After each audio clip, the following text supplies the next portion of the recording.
Omar Arfuch se topa con su hermano perdido viviendo en la calle, y lo que hace te sorprenderá. Sueño con alcanzar 1000 suscriptores para finales de abril. Suscríbete al canal y sé parte de este sueño también. Que Dios te acompañe. Era una mañana templada en la Ciudad de México. Omar García Arfuch acababa de salir de una visita protocolaria a un centro de asistencia social en el centro histórico. Como de costumbre, su agenda estaba llena de compromisos públicos, reuniones y estrategias políticas. Sin embargo, algo en el ambiente lo hizo detenerse. Pidió a su equipo un momento a solas, y con pasos firmes pero tranquilos, caminó por la avenida Eje Central, entre vendedores ambulantes, ruido de tráfico y rostros anónimos. No buscaba nada, al menos no conscientemente. Pero entonces, entre cartones, mantas viejas y figuras encorvadas por el abandono, sus ojos se cruzaron con una mirada que le heló la sangre. Era imposible. Aquel hombre, sucio, delgado, con barba crecida y ropa raída, tenía los mismos ojos que había conocido en su infancia. Se detuvo. Su corazón palpitaba con fuerza. «Daniel», murmuró, sin creer lo que decía. El hombre lo miró sin reaccionar de inmediato, como si estuviera mirando a través de un recuerdo lejano. Sus labios temblaron, y sus ojos se llenaron de una mezcla de asombro y vergüenza. Omar dio un paso más, ignorando las miradas de los transeúntes. Se agachó frente a él, en cuclillas, con una mezcla de incredulidad y emoción. «¿Eres tú, mi hermano?», preguntó, casi en un susurro. El silencio entre ellos era ensordecedor. Finalmente, el hombre asintió lentamente, y una lágrima silenciosa recorrió su mejilla.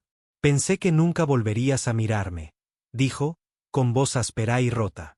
Omar sintió como el mundo se desvanecía a su alrededor. El político desapareció. El protocolo se borró. Solo quedaba el hermano, arrodillado en la acera, frente a un pedazo perdido de su pasado. Daniel, su hermano menor, desaparecido desde hacía más de 20 años, estaba ahí. Vivo. Roto, pero vivo.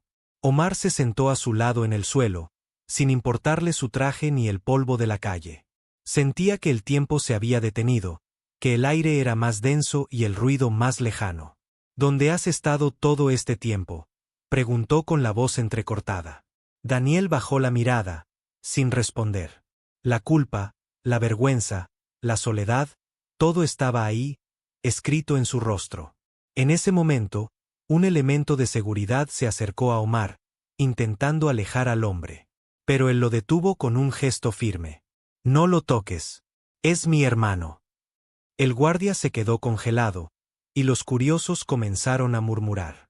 Omar no lo pensó 2 veces. Extendió su mano hacia Daniel. «Ven conmigo. No tienes que seguir así». Daniel lo miró como quien mira una puerta abierta después de años de oscuridad. Dudó, pero finalmente, con un gesto lento y tembloroso, tomó su mano. Y con ese simple acto, el mundo cambió para ambos. El trayecto en el automóvil fue silencioso, cargado de emociones que ninguno de los dos sabía cómo expresar. Daniel iba sentado junto a la ventana, mirando sin mirar, con el rostro pálido y los ojos cansados. A su lado, Omar intentaba procesar lo imposible. Su hermano perdido, su sangre, estaba vivo, aunque marcado por las calles, el abandono y el olvido. A cada semáforo, lo observaba de reojo, buscando algún rastro del niño que una vez compartió sus juguetes y sus secretos. Pero lo que veía era un hombre vencido por el tiempo, encorvado por algo más profundo que la pobreza, la soledad. «Nunca imaginé que volvería a verte», dijo Omar con voz baja, rompiendo el silencio. Daniel apenas giró el rostro, sin responder. Había en sus ojos una mezcla de miedo y resignación. Aquel reencuentro no solo removía el pasado, abría heridas que jamás se habían cerrado. Al llegar a casa, una residencia sobria pero elegante en una zona exclusiva, Daniel se detuvo en la puerta, como si temiera entrar. Sus zapatos rotos parecían fuera de lugar sobre el mármol brillante del vestíbulo. Omar lo miró con ternura. «Estás en casa», dijo suavemente. Daniel no se movía. «No sé si puedo entrar a un mundo que ya no me pertenece», murmuró. Pero Omar no insistió. Dio media vuelta y caminó unos pasos, confiando en que él lo seguiría. Y así fue. Lentamente, arrastrando los pies, Daniel cruzó el umbral. Sus ojos recorrían cada detalle. Los cuadros en las paredes, el aroma a café fresco, los muebles pulcros. Todo era ajeno y, al mismo tiempo, familiar. En el salón, se dejó caer en un sofá con el cuerpo rendido. Omar se sentó frente a él y, por un instante, ninguno habló. No hacía falta. A veces, el silencio entre hermanos dice más que 1000 palabras. «¿Mamá sabe que estoy aquí?», preguntó finalmente Daniel, rompiendo el momento. Omar negó con la cabeza. «Quiero decírselo en persona. Con tiempo. Quiero que te vea como yo te veo ahora. Como mi hermano, no como un fantasma del pasado». Daniel bajó la mirada, visiblemente tocado. «Ella debe odiarme. La abandoné». Omar suspiró hondo. «Ella nunca te odió. Te lloró cada día, Daniel. La casa se volvió un eco sin ti. Y yo aprendí a guardar el dolor como quien guarda una carta que no se atreve a leer». Daniel se levantó lentamente, caminó hasta una estantería y tomó un portarretratos.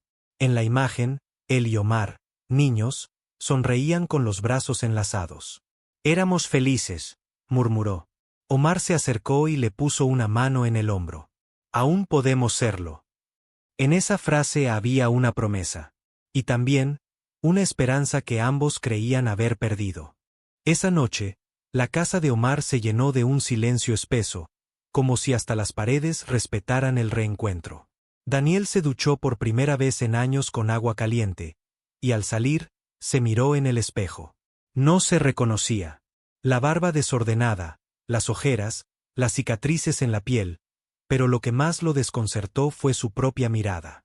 Había perdido algo que no sabía nombrar. Se vistió con la ropa que Omar le dejó sobre la cama y se sentó en el borde, sintiéndose incómodo, como si fuera un intruso en su propia historia. Mientras tanto, Omar caminaba por la casa sin rumbo.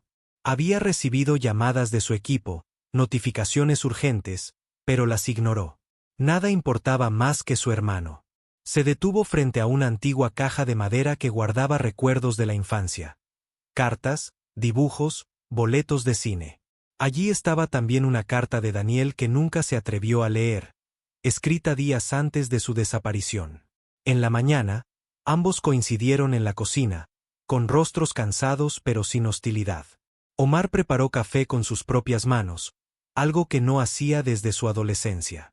Daniel lo observaba en silencio, sorprendido por ese gesto. «Nunca pensé que sabías hacer café», dijo con una media sonrisa. Omar se encogió de hombros. «Hay muchas cosas que no sabes de mí. Y yo, muchas que olvidé de ti». Se sentaron uno frente al otro. La conversación fue lenta, entre pausas largas y sorbos de café. Daniel habló de noches frías, de parques vacíos, de trabajos esporádicos y de la gente que lo ignoraba como si fuera parte del mobiliario urbano. Omar lo escuchaba con el alma expuesta. «No era solo hambre, era sentirme invisible», dijo Daniel. Y Omar, con los ojos húmedos, respondió: «Yo también me sentí así, pero rodeado de gente». La soledad, entendieron en ese momento, no siempre depende del lugar donde uno duerme. Más tarde, salieron a caminar por el jardín. El sol filtraba su luz entre los árboles, y por un instante todo parecía más liviano. Omar aprovechó para abrir su corazón. «Siempre sentí que te fallé, que debí buscar más, preguntar más, hacer más ruido». Daniel lo miró de reojo. «Y yo siempre creí que no valía la pena ser encontrado». Fue una confesión dura, que cayó como piedra en el corazón de su hermano. Se sentaron en una banca de piedra, en medio de los rosales. «No puedo prometerte que todo será fácil», dijo Omar, «pero sí puedo prometer que no volverás a estar solo». Daniel bajó la mirada, tocado por aquellas palabras. «No sé si sé vivir en este mundo, el tuyo». Y Omar le respondió con serenidad: «Entonces, construyamos uno nuevo. Uno donde tú también quepas». Por primera vez desde su regreso, Daniel levantó la vista con esperanza. Aquel silencio que los había separado tantos años, comenzaba a romperse. El amanecer llegó con un cielo nublado, como si el clima acompañara el torbellino de emociones que giraba en la mente de Omar. Sentado en su despacho, con una taza de café intacta entre las manos, repasaba mentalmente cada palabra de Daniel, cada gesto, cada silencio.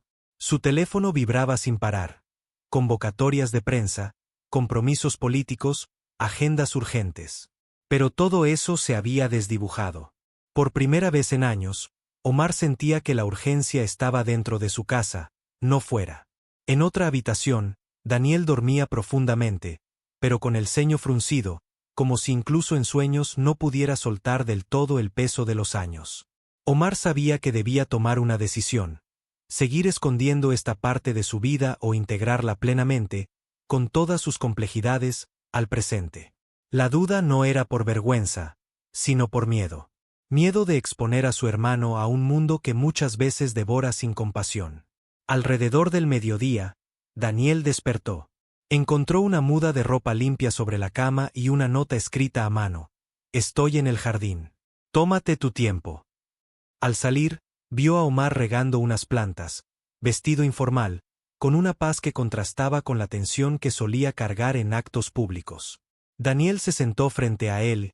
Tras un largo silencio, dijo: «No quiero ser una carga para ti». Omar dejó la manguera a un lado, se secó las manos y respondió con firmeza: «Tú no eres una carga. Eres parte de mi historia. Eres mi hermano». Daniel asintió, con los ojos húmedos. «¿Qué vas a hacer conmigo?», preguntó con honestidad, como si se entregara por completo. Omar sonrió con melancolía. «Voy a ayudarte a reconstruirte, pero sin imponer nada. Quiero que decidas conmigo qué camino seguir». Daniel bajó la mirada, conmovido. Por primera vez en años, alguien lo incluía en una decisión sobre su propio destino. Esa tarde, mientras compartían una comida sencilla en la terraza, Omar tomó aire y dijo: «Mañana hablaré con mamá. Le contaré que estás aquí». Daniel se congeló por un instante. «¿Y si no me perdona?», murmuró. «Lo hará», respondió Omar, «porque nunca dejó de amarte». Hubo un silencio largo, denso, cargado de recuerdos. Entonces, Omar continuó: «También quiero que decidas si esto debe mantenerse en privado, o si, con el tiempo, quieres contar tu historia». Daniel frunció el ceño, confundido. ¿Contarla? ¿A quién le importaría? Omar lo miró a los ojos. «A mucha gente. Porque hay miles como tú, invisibles, rotos, olvidados. Tal vez tu historia pueda darles esperanza». Daniel tragó saliva. Nunca había pensado en eso. Y por primera vez, sintió que quizás su dolor no había sido en vano. Tal vez, después de todo, tenía un propósito. Los días siguientes fueron una mezcla de calma y tensión contenida. Omar había reorganizado por completo su agenda para poder acompañar a Daniel en su proceso de reintegración. Le consiguió ropa, atención médica y un espacio privado en su casa donde pudiera descansar sin presión. Incluso contrató a una terapeuta especializada en trauma, que aceptó atender a Daniel con discreción y delicadeza. Pero lo que parecía ser una transición suave pronto se tornó más complejo. Daniel, aunque agradecido, comenzó a sentirse fuera de lugar. Su cuerpo descansaba, pero su mente seguía atrapada en la intemperie, en los años de abandono, en la voz interior que le repetía que no pertenecía a ningún sitio. El lujo, aunque moderado, lo incomodaba. Los silencios de los empleados, la limpieza perfecta, los pasillos amplios, todo le recordaba cuánto se había alejado de ese mundo. Y el primer estallido no tardó en llegar. Una tarde, mientras Omar revisaba documentos en su estudio, Daniel irrumpió visiblemente alterado. «Esto no es normal, Omar. Yo no soy esto. No puedo vivir en una jaula de oro mientras otros allá afuera siguen muriéndose de hambre como yo estuve a punto de hacer». Omar se levantó de inmediato, sorprendido por la intensidad del reproche. «No estás en una jaula. Estás en un refugio. Quiero ayudarte, no encerrarte». Pero Daniel no escuchaba. Su voz temblaba. «¿Ayudarme? ¿A cambiar quién soy? ¿A borrar lo que viví?». El silencio se hizo espeso. Omar respiró hondo y bajó el tono. No quiero que borres nada. Solo quiero que te reconcilies con lo que viviste, y que construyas algo nuevo desde ahí. Daniel se quedó inmóvil, con los puños apretados y los ojos rojos. No era odio lo que sentía, sino miedo. Miedo de que todo fuera una ilusión, de que el dolor regresara apenas bajara la guardia. Esa noche, no hablaron. Cada uno cenó por separado, sumido en sus pensamientos. Omar comprendía que el camino no sería recto ni fácil.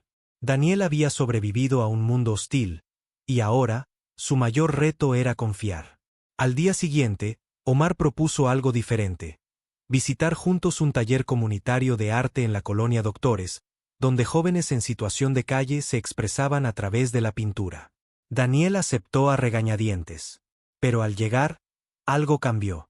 Vio colores, pinceles, manos temblorosas como las suyas creando figuras caóticas pero llenas de vida.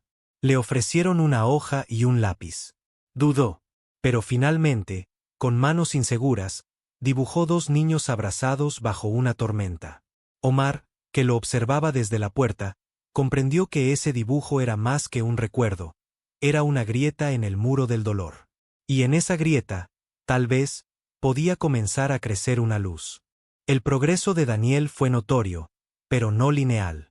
Aunque parecía más sereno y participativo en el taller, había días en los que su mirada volvía a perderse en la nada, como si una sombra del pasado lo arrastrara sin aviso. Una mañana, después de un mal sueño, se negó a salir de su habitación. Mariana llamó a Omar preocupada. Hoy lo noté distinto. Más cerrado, más ausente. Omar subió de inmediato a su cuarto y lo encontró sentado en el suelo, con las manos temblorosas y los ojos rojos. No puedo, Omar, no puedo mentirme. No soy como ellos. Todos están sanando, pero yo solo finjo. Omar se arrodilló frente a él, con paciencia. Sanar no es un camino recto. Y no tienes que parecer fuerte. Solo tienes que estar dispuesto a seguir. Daniel apretó los dientes. ¿Y si no quiero seguir? ¿Y si no sé cómo? En esa frase había más que desesperanza. Había miedo de recaer. Mientras tanto, Omar enfrentaba presiones externas. Algunos asesores comenzaron a cuestionar su repentina ausencia en eventos públicos, y ciertos sectores políticos insinuaban que algo turbio se escondía detrás de su nuevo proyecto social. Estás demasiado expuesto, Omar. ¿Estás seguro de que quieres mezclar tu vida personal con la imagen pública?, le preguntó uno de sus aliados más cercanos. Pero Omar no titubeó. No estoy mezclando nada. Estoy siendo coherente. Esta es mi causa. Aún así, entendía que debía prepararse para enfrentar críticas, rumores e incluso campañas de descrédito. Decidió entonces que aún no era el momento de revelar públicamente la historia de Daniel. Primero debía protegerlo, acompañarlo sin prisas. Mientras tanto, usaba su influencia para asegurar fondos y apoyo para el taller, sin mencionar aún los motivos personales detrás de su compromiso. Su lealtad era, por ahora, silenciosa, pero firme. Una tarde, ocurrió un incidente que sacudió nuevamente la frágil estabilidad de Daniel. Mientras caminaba de regreso del taller, fue abordado por un par de jóvenes que, sin reconocerlo, lo empujaron y se burlaron de su ropa desgastada. «Vuelve a tu cueva, vagabundo», le gritaron. Daniel no reaccionó. No alzó la voz ni intentó defenderse. Solo se quedó paralizado, como si ese momento lo hubiera devuelto, de golpe, a los años más oscuros. Cuando llegó a casa, no dijo palabra. Se encerró y rompió uno de sus dibujos favoritos. Al enterarse, Omar sintió que algo dentro de él también se rompía. No basta con darle techo y alimento. Necesita sentirse digno, pensó. Esa noche, se sentaron juntos en la terraza. Omar no dijo nada al principio. Solo le entregó un papel en blanco y un lápiz. Si no quieres hablar, dibújalo. Daniel, con manos temblorosas, comenzó a trazar un rostro, el suyo, pero con los ojos cerrados, porque todavía no se atrevía a mirarse de nuevo. La mañana siguiente fue densa y gris, como si el cielo supiera lo que estaba por suceder. Daniel no bajó a desayunar. Permanecía en su habitación, inmóvil, con el dibujo del rostro de ojos cerrados aún sobre la mesa. Cuando Omar subió a verlo, encontró la puerta entreabierta. Daniel estaba sentado en el suelo, con la espalda contra la pared y la mirada perdida. ¿Puedo entrar?, preguntó con suavidad. Daniel asintió, sin hablar. Omar se sentó a su lado, en silencio. Pasaron varios minutos así, hasta que Daniel rompió el silencio con una confesión que no esperaba. A veces quise desaparecer por completo. No solo de la familia. De todo. Hubo días en los que me dormí deseando no despertar. Y cuando despertaba, me odiaba por seguir vivo. Omar sintió un nudo en la garganta. Aquellas palabras eran más que dolor. Eran cicatrices que nunca habían cerrado del todo. ¿Por qué nunca volviste?, preguntó Omar, con voz entrecortada. Daniel se encogió de hombros, mirando al suelo. Porque me sentía como una sombra. Porque creí que el tiempo había borrado mi lugar en sus vidas. Porque la vergüenza pesaba más que el hambre. Luego levantó la vista y lo miró con honestidad devastadora. Y porque pensé que tú habías cambiado tanto, que ya no habría espacio para alguien como yo. Omar negó lentamente. Nunca dejaste de ser mi hermano. Lo que cambió fue el mundo alrededor, pero mi corazón siguió buscándote en cada esquina, en cada rostro parecido al tuyo. Daniel cerró los ojos, como si no pudiera sostener el peso de esa ternura. Es tarde, Omar. Estoy roto. Omar le tomó la mano con firmeza. No. Estás herido. Y eso tiene remedio. Lo que no tiene remedio es rendirse. Y tú no estás solo. Pero justo cuando parecía que se abría una posibilidad de avance, llegó el golpe inesperado. Una fotografía comenzó a circular en redes sociales. Una imagen de Omar abrazando a Daniel en la calle, el día del reencuentro. Algunos medios aprovecharon para construir una narrativa sensacionalista. El candidato ocultó a un familiar indigente por años, doble vida en la élite política, el secreto del hombre fuerte de la seguridad. La noticia explotó. Omar fue citado para dar explicaciones en una rueda de prensa urgente. Al enterarse, Daniel se encerró en el baño. Se culpaba. Te arruiné. No debí aparecer. Golpeó el espejo, rompiendo el vidrio y cortándose la mano. Omar llegó corriendo y lo encontró sentado en el suelo, sangrando. Lo abrazó fuerte. No digas eso. No te culpes por existir. Nunca más.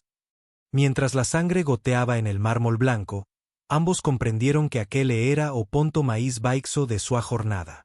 E que, a partir de allí, so podrían subir. El hospital tenía un silencio particular. Las luces frías del pasillo y el olor a desinfectante se mezclaban con la tensión contenida en cada respiración de Omar, sentado junto a la camilla donde Daniel dormía bajo efecto de sedantes. El corte en su mano había sido superficial, pero el impacto emocional era profundo. Omar sostenía su celular entre las manos, con decenas de mensajes de periodistas, colegas e incluso adversarios políticos. Todos querían una explicación. Pero él no iba a darles espectáculo. Iba a darles verdad. Se levantó, salió del cuarto y llamó a su asistente. Quiero una conferencia mañana. Sin filtros. No voy a esconder a mi hermano. Voy a contar lo que viví, lo que vivimos. Y si eso me cuesta algo, que así sea. Al otro lado de la línea, su asistente se quedó en silencio, pero luego respondió con firmeza, estaremos contigo. Por primera vez en días, Omar sintió que no estaba solo en la batalla. Mientras tanto, Daniel despertaba lentamente, con la garganta seca y los ojos pesados. Mariana, la voluntaria del taller, había venido a verlo. Al notar su incomodidad, se sentó junto a él y le ofreció silencio, no preguntas. Escuché lo que pasó, dijo después de unos minutos. Y solo quiero decirte una cosa. Tu historia no es una vergüenza. Es una cicatriz que puede enseñar a otros dónde no volver a herirse. Daniel la miró con una mezcla de gratitud y duda. ¿Y si no estoy hecho para ser escuchado? ¿Y si me equivoco al dejar que el mundo me vea así? Mariana sonrió con ternura. Entonces que te vean. Pero como eres ahora. Como alguien que sobrevivió. como alguien que eligió vivir, incluso cuando era más fácil rendirse. Esas palabras quedaron grabadas en su pecho como un tatuaje invisible. Por primera vez, Daniel pensó que tal vez sí podía dar un paso al frente. Esa misma noche, Omar regresó al hospital. Le llevó a Daniel una camisa limpia y una nota escrita a mano. Mañana, me paro frente a las cámaras. Pero no quiero hacerlo solo. Quiero que estés a mi lado. No para probar nada. Solo para mostrar que seguimos aquí. Que la sangre no se abandona. Que las caídas no nos definen, sino las veces que decidimos levantarnos. Daniel leyó la nota varias veces. Luego la dobló con cuidado y la guardó en el bolsillo. ¿Y si no sé qué decir?, preguntó cuando Omar volvió a entrar. Él le puso una mano en el hombro. No tienes que decir nada. Solo estar. Esa noche, Daniel no durmió. Pero no por ansiedad, sino por algo más extraño y nuevo: esperanza. Sentado junto a la ventana, viendo las luces lejanas de la ciudad, comprendió que al día siguiente no solo se enfrentaría al mundo, se enfrentaría a sí mismo. Y por primera vez, no tenía miedo. El sol aún no había salido cuando Omar se despertó. No era insomnio, era propósito. Se vistió con sobriedad, sin corbata, con una camisa blanca y el saco abierto, como si quisiera decirle al mundo que no tenía nada que esconder. En la sala, su equipo ya lo esperaba. Le ofrecieron una declaración redactada, un discurso diplomático, lleno de frases calculadas. Omar lo leyó en silencio, luego lo dobló y lo dejó sobre la mesa. Gracias, pero hoy no hablará el político. Hoy hablará el hermano. Nadie lo contradijo. Todos sabían que era inútil intentar detenerlo. Minutos después, Daniel apareció en la escalera. Llevaba una camisa sencilla, el cabello peinado con torpeza y una mirada mezcla de miedo y determinación. ¿Seguro que quieres que esté allí?, preguntó con voz temblorosa. Omar asintió. No se trata de estar listo. Se trata de estar juntos. Y esa frase, corta pero profunda, fue suficiente para que Daniel diera el paso. En el trayecto hacia el lugar de la conferencia, Daniel iba en silencio. Observaba por la ventana los rostros de la ciudad, los edificios familiares y extraños al mismo tiempo, y pensaba en cuántas veces había caminado por esas calles como un fantasma. Ahora iba al lado de su hermano, en un automóvil oficial, rumbo a un escenario que nunca imaginó pisar. Al llegar, la sala estaba llena. Cámaras, micrófonos, flashes ansiosos por capturar el momento. El murmullo se detuvo cuando los vieron entrar. Nadie entendía del todo quién era aquel hombre junto a Omar, pero pronto lo sabrían. Subieron al estrado, y Omar tomó el micrófono. Hoy, no vengo a defender una imagen. Vengo a contar una verdad. Una verdad que me atravesó la sangre y el alma. Daniel bajó la mirada, las manos entrelazadas sobre las rodillas. Pero no se movió. No huyó. Permaneció. Este es mi hermano. Se llama Daniel. Estuvo desaparecido por más de 20 años.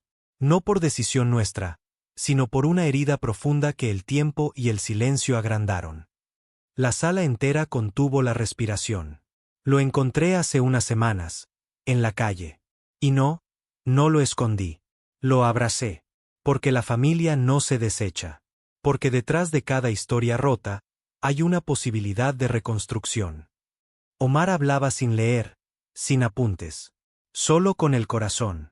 Daniel levantó lentamente la cabeza. Sus ojos recorrieron las miradas expectantes, los flashes, los rostros curiosos. Y entonces comprendió algo que no había entendido hasta ese momento: no necesitaba justificarse. Su sola presencia era una declaración. Era prueba de que se puede volver. De que incluso los que se pierden, merecen ser encontrados. La conferencia se volvió viral en cuestión de minutos. Fragmentos del discurso de Omar circularon por redes sociales, programas de televisión y noticiarios internacionales. Algunos lo aplaudían por su valentía, otros lo criticaban por usar el dolor personal como estrategia política. Pero él no respondió a las provocaciones. No necesitaba defenderse. Su verdad ya estaba dicha. En casa, Daniel apagó el televisor después de ver su propia imagen repetida en todos los canales. Se sentía expuesto, sí, pero también más liviano. Como si por fin pudiera caminar sin arrastrar el peso de un secreto. Pero no todo era calma. La exposición pública removió viejas tensiones familiares. María, su madre, había visto la conferencia por televisión y no tardó en llamar. Su voz temblaba. «Es cierto, Omar, Daniel, está contigo». Y la respuesta que recibió fue un silencio cargado de emoción, seguido de un «sí, mamá. Está aquí». Horas más tarde, María llegó a la casa de Omar. Llevaba años sin ver a su hijo menor. Años de llanto, de culpa, de oraciones en silencio. Cuando la puerta se abrió, Daniel se quedó paralizado. La mujer frente a él ya no era la madre joven que recordaba, pero su mirada seguía siendo la misma. Ambos se quedaron quietos, mirándose. Ninguno de los dos sabía qué decir. Hasta que María rompió el silencio con una frase ahogada por lágrimas. «Mi niño, volviste». Daniel se acercó, lento, torpe, como si temiera que un solo paso rompiera la ilusión. Pero cuando la abrazó, fue como regresar a un lugar sagrado. Lloraron en silencio. No por tristeza, sino por todo lo que no habían podido llorar antes. Fue un clímax emocional sin aplausos ni cámaras. Solo piel, llanto y sangre reencontrada. En ese abrazo, el pasado dejó de tener filo. Y el presente comenzó a respirar. Esa misma noche, Daniel pidió hablar a solas con Omar. «Necesito decirte algo que me he guardado por años», comenzó. Omar lo miró con atención, temiendo lo que venía. «El día que me fui, no fue solo porque me sentía una carga. También fue porque me enteré de algo que no supe manejar». Daniel tragó saliva. «Papá me dijo, en su último enojo, que yo era un error, que nunca debí haber nacido. Y yo, lo creí». Omar cerró los ojos, golpeado por la revelación. «Por eso me alejé. Por eso me dejé caer». Un silencio brutal llenó la sala. Hasta que Omar se acercó, lo tomó por los hombros y le dijo: «Tú no eres un error, Daniel. Tú eres la parte de mi vida que me faltaba. Y si papá te falló, entonces ahora nos toca a nosotros sanar lo que él rompió». En ese instante, entre palabras sencillas y ojos mareados, los dos hermanos sellaron no un final, sino un novo começo. Pasaron algunas semanas desde la conferencia. La tormenta mediática se fue disipando poco a poco, sustituida por una corriente de solidaridad inesperada. Personas de todo el país comenzaron a compartir sus propias historias de reencuentro, de pérdida, de sanación. El programa social impulsado por Omar se transformó en una red de apoyo real, con talleres, albergues dignos y espacios de expresión para quienes vivieron al margen por años. Daniel, aunque con recaídas emocionales, se había convertido en una figura clave dentro del proyecto. No como símbolo de pena, sino como puente de empatía. Su historia, sin adornos ni discursos forzados, tocaba a quienes lo escuchaban. A menudo decía: «No vengo a dar lecciones, solo a contar que uno puede caer, y aún así levantarse si alguien extiende la mano». Y esa frase se volvió lema de muchos que, como él, un día creyeron estar irremediablemente solos. En casa, la dinámica familiar se había transformado. María y Daniel recuperaban lentamente los pequeños hábitos que el tiempo les había arrebatado. Preparar café juntos, recordar canciones de infancia, discutir sobre cosas sin importancia. Omar, por su parte, también había cambiado. Había suavizado su discurso político, priorizado proyectos humanos y aprendido a mostrar vulnerabilidad sin vergüenza. Una tarde, mientras los tres compartían una comida simple en la terraza, Daniel se detuvo un momento, miró a su madre y a su hermano, y dijo: «Pensé que no tendría derecho a regresar. Pero ahora sé que el hogar no es un lugar. Es un vínculo que sobrevive incluso al silencio». María lo abrazó. Omar sonrió, con los ojos húmedos. En ese instante, no eran una familia perfecta, pero eran una familia viva, remendada con amor, con heridas visibles, pero con el coraje de mostrarlas sin miedo. El epílogo llegó en forma de una carta. Daniel, con ayuda de Mariana, Había escrito un pequeño texto que fue leído en uno de los eventos del nuevo programa. Decía así: durante años me creí invisible. Hoy entiendo que no se trata de olvidar el dolor, sino de aprender a mirarlo sin que nos rompa. A quienes estén allá afuera creyendo que nadie los espera, no se rindan.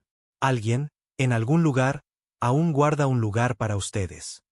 Cuando esas palabras se leyeron, el auditorio guardó silencio. Nadie aplaudió de inmediato. No por indiferencia, sino porque el mensaje había calado hondo. Al salir del evento, Omar y Daniel caminaron juntos, sin escoltas, sin cámaras. Solo ellos, como dos hermanos que se habían reencontrado no por destino, sino por elección. Porque al final, no importa cuán lejos se caiga, si alguien cree en ti lo suficiente como para ayudarte a volver. Si llegaste hasta aquí, comenta desde donde nos estás viendo y dinos si la historia de Justicia te conmovió.